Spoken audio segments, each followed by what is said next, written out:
Hi, everyone. Thank you for joining Career Cloud hosted by Give Specific. Today we have board member Everton Blair with us today. Welcome.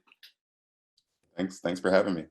Thank you. We're so excited to learn more. I'm going to start by reading your bio, and then we'll get started into the questions. Mr. Blair currently represents Gwinnett County Board of Education's District 4. He received his bachelor's in applied mathematics from Harvard College and his master's in policy, organizations, and leadership from Stanford University. To learn more about board member Blair, please visit our website at givespecific.org. So, could you tell us a little bit about your career path and what led you into the role you're in today?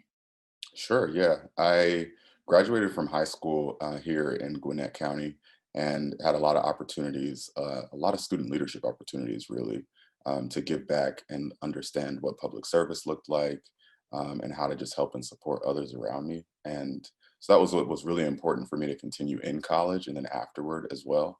I felt like there were a lot of job opportunities that kids out of Harvard were exploring that kind of didn't have much to do with community or investing in the people that were coming after us. And so I wanted to make sure that, even though I didn't have much experience and it was my first job, my first full-time job out of college, that it was something that impacted others in a positive way. And so I applied to Teach for America and joined the Corps in Atlanta in 2013.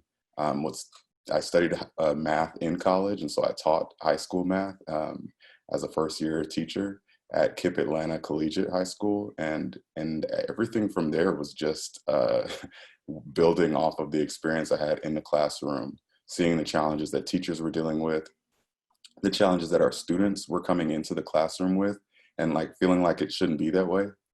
Mhm. I tell a lot of students, like, so much of it is not that when I was young, I designed this grand plan and had all these steps figured out and wanted to do this thing and then that thing and that thing. It was like I just took a job that I thought was gonna be a good way to utilize my talents. And then I got really frustrated with like how either that job wasn't set up for success or how there were so many other factors that students and employees and people had to deal with that just shouldn't be that way.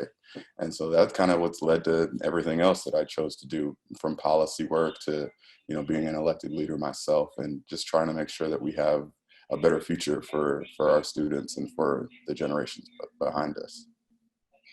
Exactly. Thank you for that. And we read in your bio that you were an AP calculus teacher. As you mentioned, you've taught with Atlanta Public Schools. As you think about going from a teacher to a board member, what types of problems do you deal with, and how did that impact your wanting to become more involved on a governmental side or running for public office? I just saw the teaching was too hard. I saw how hard my peers, my colleagues were working, how much our students still needed. And I felt like if there were structures that would incentivize the profession to keep good people around, like that's one way that we could solve this problem. If there were more resources that we could allocate for kids so that they didn't show up to 12th grade, several grade levels behind in certain subjects, like that was a stopgap that we should have filled in earlier grades. And just really a variety of social factors that I knew that my students were experiencing that shouldn't be that way, where if the school in collaboration with some other government or nonprofit entities could try to fix some of that, then these kids would have a better future. And so it was, again, just like noticing some of those challenges in the teaching profession. And then when I was in the schoolhouse, that led me to think about how I could do something about it from the outside, and then also from the inside, but from the top as a board member. Thank you. And in addition to our students watching this, we'll have a lot of teachers watching as well.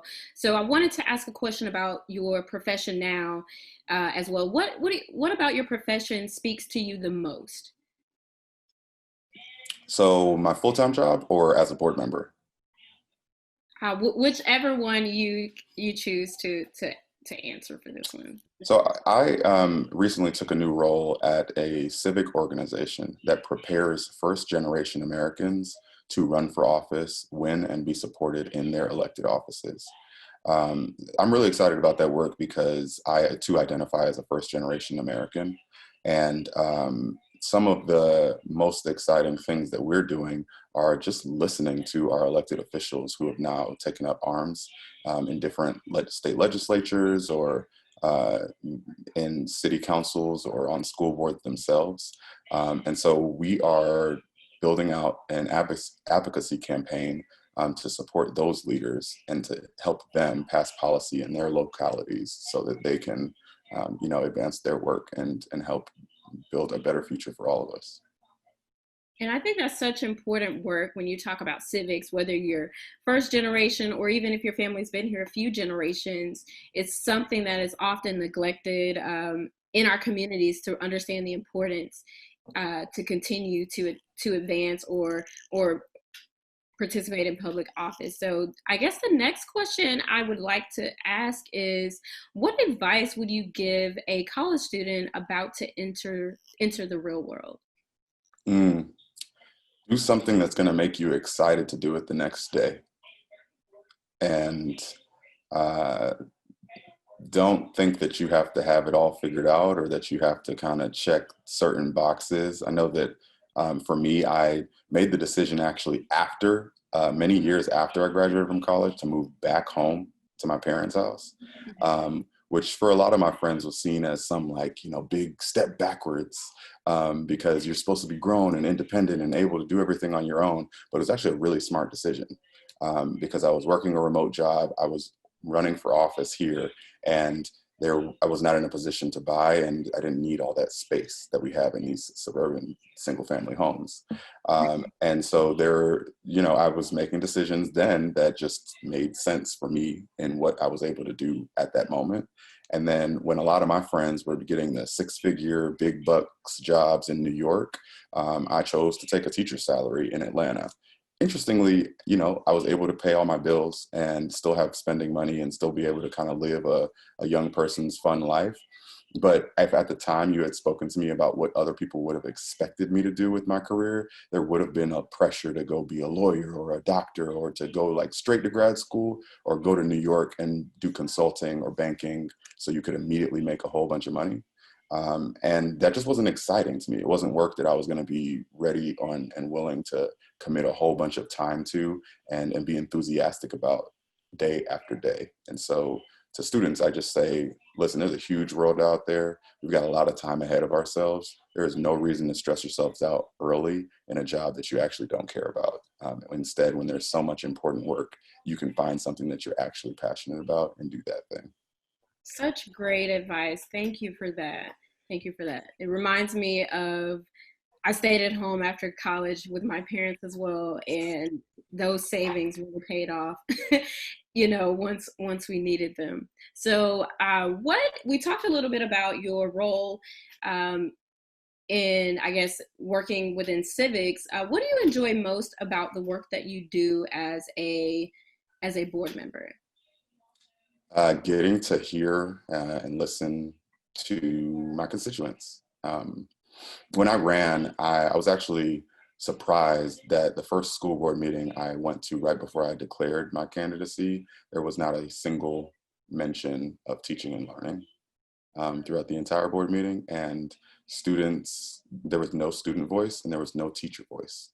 In addition, right, our county is incredibly diverse. We're 76% students of color, and no person of color spoke during the entire board meeting, which was mostly because there was no person of color elected to our school board. And so there were just a lot of openings for me to challenge that, because it should not be the case that we are operating the largest school system in Georgia, missing so many critical voices. And when you have 180,000 students, 12,000 teachers, and hundreds of thousands of people of color in a county of 1 million people, it just shouldn't be the case that you're only hearing from a very, very, very small slice of that incredible diversity. And so that was a part of what encouraged me to run, even though I'd never seen it done before. And now on the other side, I'm just really glad that people feel energized and amplified in terms of what they're experiencing and just the sheer audacity that they have to share that experience with the board members. That was not a dynamic that I witnessed before running and winning. And now I think people are much more aware of who their school board members are, what we have the capacity to do. And that's the most exciting part about what we've been able to accomplish so far for me. Thank you. And as I listen to that, I think about you navigating a full-time role, but also working in the largest district in the state as a board member. When you feel overwhelmed or unfocused or have lost focus temporarily, what do you do? I go to visit a school. Yeah, it immediately puts things in focus for me. The lived experience that I have and have been fortunate to benefit from was one where a lot of my teachers are still teaching in Gwinnett County schools. And there are either friends of mine who themselves are parents and have students in Gwinnett County schools, or friends of mine who are also teachers in Gwinnett County schools. And so there's this kind of like return to slightly different, ways of life now as people grow up and shift and have different responsibilities, but it feels like family and it feels like home. And it's very reminiscent of all of those positive experiences that I had when growing up here. So whenever I get down or whenever I need to, be regrounded in the why, especially, after some of those long board meetings where everybody's yelling at you and you feel like you're failing somebody no matter what decision you make, you just have to be re-encouraged by the people who, especially the elementary school kids who just don't even really know who you are, but are just so excited to engage with an adult, especially if they see you as somebody who, identifies similarly to the way that they do. Exactly. Leadership and progress are all about perspective. I appreciate that. And as we wrap up this interview, did you have any other advice that you would provide to college undergraduates or even teachers as they navigate during these times in education? Yeah, I mean, if there's ever a better time for the world to be revealed in front of us, to show that one, not everything is as hunky-dory as it seems, and two, not all of the leaders who are in positions of power have everything figured out. I think that this pandemic and the social justice demonstrations this summer, as well as the impending kind of economic downturn, are going to present a ton of opportunities for young people to exercise their own leadership. And so my encouragement is for young people to pay attention, to be involved, to get organized, and lean into that thing that frustrates them.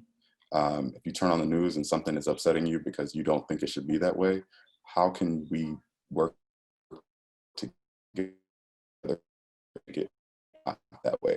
And because we, as some of the youngest people in this country right now, will have to deal with the repercussions and ramifications of every decision that's being made around us for much longer than the current leaders who hold power will, I just think it's incumbent upon us to begin that organizing right now. So to all the young people, I say, you can do it. If somebody doesn't believe in you or in your ability, prove them wrong. Shore up your training and your skill set so that you can do this job. And then, get to it because the world's waiting on you. Exactly. Thank you so much, Mr. Blair, for your willingness and your commitment to change in your community. Thank you. Thank you all. Mhm.